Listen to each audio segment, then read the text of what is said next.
afternoon, gentlemen. How's everyone doing? Fantastic. Indeed. So, I'm not going to lie, my friends here are a little starstruck, right? So I'm just going to allow them to scream and gale all around this Mr. Big Ricky. Is that okay with you? Right? Can you give them a countdown? Right, let's give them a countdown. 3, 2, 1.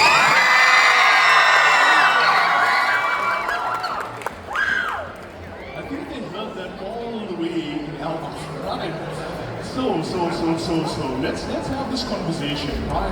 I'm not gonna lie, I am a fan, so it's gonna be a little bit awkward for me. Immediately when I start getting tongue-tied, I apologize, right? But that's what they're feeling right now. But let's talk about this, right? One Piece has been a part of many of our fandom journey for many years, right? And some new fans as well. What does it feel like, and let's open it up anyway, what does it feel like for you to be a part of this grand journey? Oh man, well guys, I mean, how good did you feel watching live action season 2? That is how good we felt making it. It's absolutely amazing. Come into a world that I loved before the show was a live action show, to have so many incredible artists making all of the props and the sets, to have such a big production company and incredible cast to bring it to life. It's a roller coaster, it's amazing. Our job is just to sit in the car and go, woo! It's the most fun. So thank you guys for watching. It really, we couldn't do it without the fans, so please keep watching. Tell your friends! Yes. Now, if you forgive me, I'm about to sell something really quick. So if everyone could just be like really dazzling and dashing over here. You guys want to meet them one-on-one? Can't hear you. You guys want to meet them one-on-one? I'm going to tell you how you do that in the next few minutes, right? But Ty, let me ask you this, right? There's a phenomenal amount of world building in One Piece, right? And your character now carrying the weight of that, right, in your scenes. What was that like, bringing that to life? Well, I was literally carrying the weight of it because I think my muscle suit weighed about 15 kilograms. And then costume and armor on top of that, and 4 hours in the chair for prosthetics.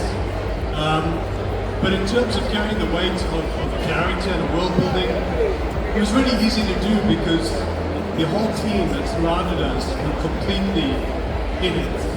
Everybody loves the job, everybody loves the world, and I think because they're passionate about it, they do it justice. So, yeah, as Brendan said, we just get there and have fun. All the hard work is done for us, and I mean, what an amazing opportunity. Indeed. Now, Captain Smoker, right? Let's just get this out of here, right? Captain Smoker fans? See? So you know where to find them, right? You know where to find them, right? Real quick right now, right? Can you hear me? Is it good? Sounds good? Okay, right, I'm gonna project right here, right? Okay. I don't do voices well, but I'm gonna try, right? Okay. You sound like Brody. I'm channeling, right? Okay, so here's the thing, right? Your first time in South Africa, right? Was for, no, I did a TV show in South Africa about 10 years ago. So first time back was season 2, yeah. And what's it been like with these people? It's insane. I love the South Africans. I grew up playing rugby. This is a crowd pleaser, this one. You guys have a pretty good rugby team here, right? Also, I'm from Scotland originally, and half of our team is South African, but they have Scottish grannies and granddads, so what we do is we come over and we say, right, who's got a Scottish granny? And then we butch them, and we pay them lots of money to come and play for us. So South Africa is kind of like my second team, and I've had a great time. I've had braai, I've been in the ocean, I've been up Table Mountain. Everything's just incredible here. It's a really easy place to come and live for a good few months while we're filming. 100%. Now listen, would you guys mind if I also got some audience questions in? Would that be okay? Okay, now, this lady over here has literally been flying off the seat, right? Stand up for me. What you're going to do is you're going to tell them your name, right? No long stories. Quick. Ready to go? Okay, 100%. Here we go. Start off. Hi, guys. I love you all so much. My heart is beating out of my chest right now. I'm April True, and I was wondering if you remember your favorite lines, if you could maybe say them. Okay, right now, I'm gonna be honest, right? Some of the folk over here, they're sharing Netflix passwords, right? So they may only be still at the end of season 1, right? If that is you, don't tell them. You're gonna embarrass me, right? Just hide that away, right?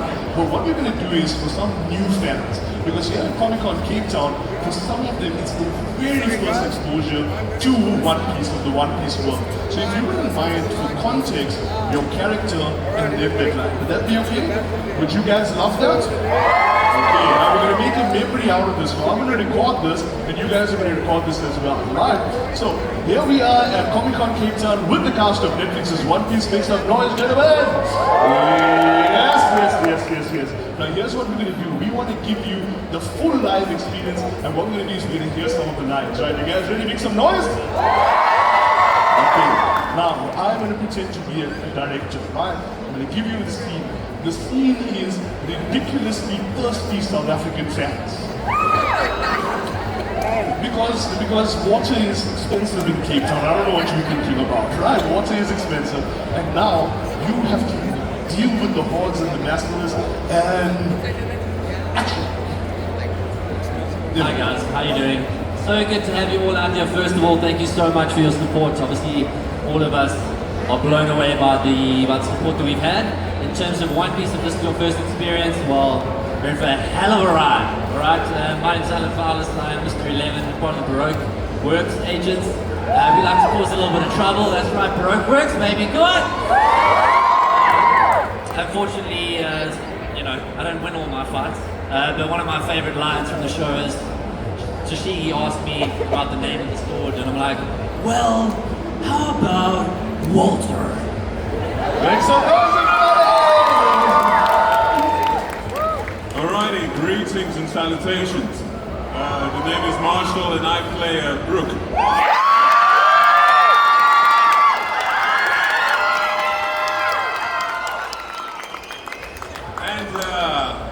One of my favorite lines is, perhaps, some of our boobs.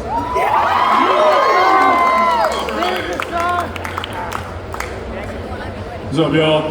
I'm Callum Carroll, plays Poker. And, shut up. My favorite line, of course, is, looks like my pants ate your ice cream. Goodbye more next time.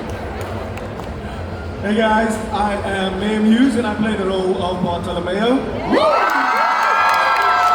Thank you to everybody who came to Comic-Con. The reception's been amazing. And I guess my favorite line would be, name's Bartolomeo and I'm famous around these parts for my hospitality. Hey guys, my name's Ty and I play Dalton, Dalton of Drum Kingdom. And I don't know if you guys have seen the second season, but there's an amazing scene with Dr. Herolic where he's talking about his son. It's highly emotional. And a couple of scenes later, I get to say the most incredible line, which is, when does a man die? That is such a good line. Hello, everybody. My name is Brendan Sean Murray, and I play Brogy, the Red Ogre. Thank you, Brogy fans out there. I would say one of my favorite lines, well, one of Brogy's lines that is my favorite would be, I would never trust my life to someone who claimed never to have been afraid. Hello. I'm new here. Now I'm Stephen John Ward, and I play Dracula Mihawk. Thank you. My favorite line is, I don't hunt rabbits with a cannon. If that created a core memory for you right now, I want you to shout, scream, and applaud. So, here's what we're gonna do, right? You guys, Can I be real with them for a second? Can I be real? I'm gonna step on this side because I'm a fan, right? And as fans, there's something we want to say to you, right? So, this side of the audience, you're gonna say thank. And this side of the audience, you're gonna say you, right? So, we're gonna do it on 3. And if I can ask all of you, if you wouldn't mind, really to take a bow. And then let me tell you why. Let me contextualize. You see, like I said at the beginning, when you're a fan of something, you guys are all fans as well, right?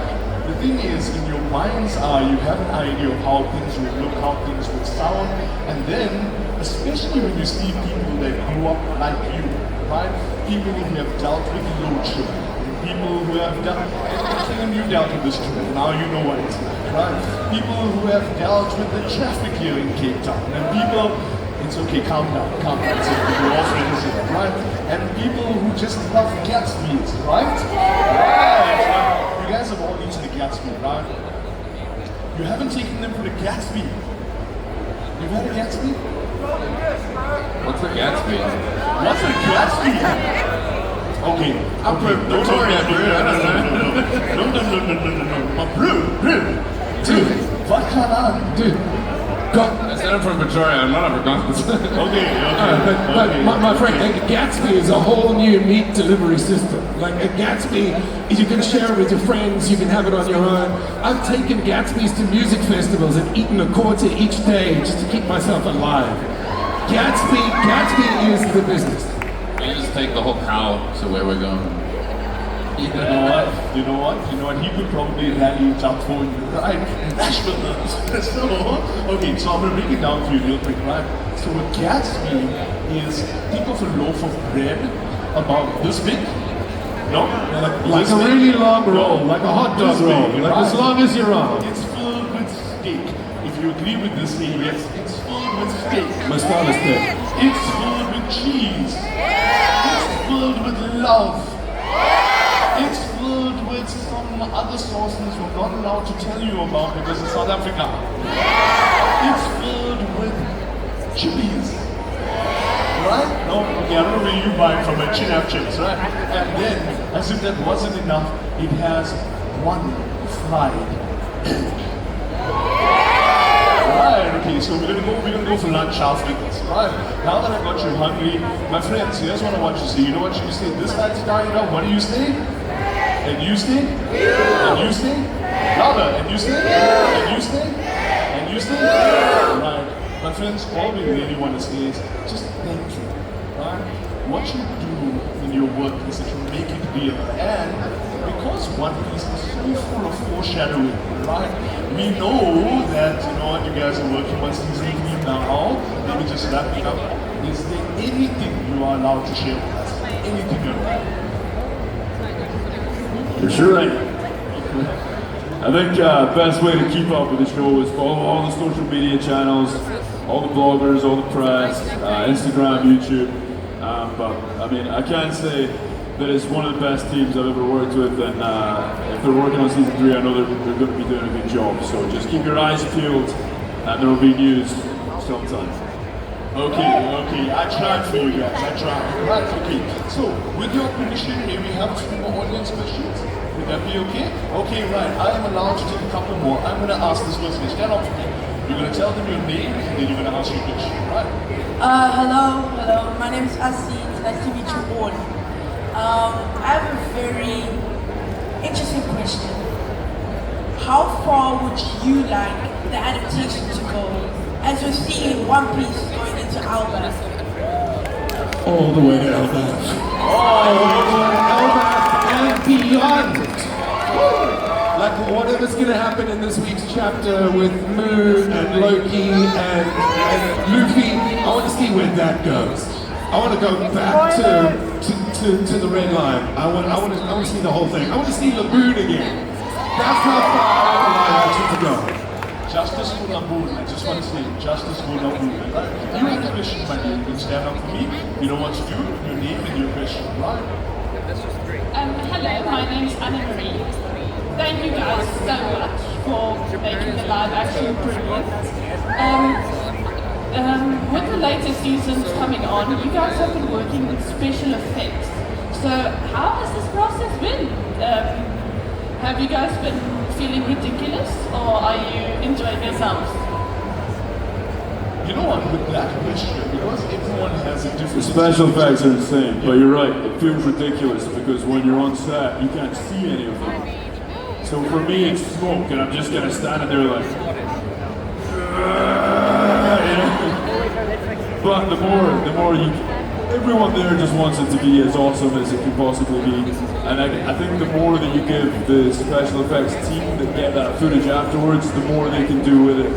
So we just kind of have to pretend harder than, you know, we usually pretend. But what's amazing is when you've got the outfit on and, you know, most of us are wearing wigs and mustaches with big weapons, and they build the whole set. So there's, you know, there's not a lot of green screen, there's not a lot of other things that you need to leave to the imagination. So when you're in that set and you're in those outfits, you really do feel like you're part of that world. So it doesn't seem quite as outlandish as if you were just like in Greenpoint Park trying to do the same thing, you know? I hope that answers your question. The outfits and the costumes definitely play a role in terms of summoning the character and becoming the character. It makes it so much easier. I think the outfits themselves, once you get into them, you just become. You know what I mean? And the more defined and the more definition and details they add into it, the easier it is. And that's where, for me, I think the costume department excels. You know, every single detail, they pay meticulous, you know, attention to it all. And yeah, I'm not sure about anyone else, but that's it for me. I actually have a question for you, because, or Brogy, I guess. How did they shoot it to make you look so big? Was there like a little tiny set that you stood over, or was it all camera work? Well, we have to shoot everything twice. So you got to shoot it like human scale and then giant scale. And because we wanted the emotionality of the scene to be continuous, we try and shoot the two shots as close together as possible.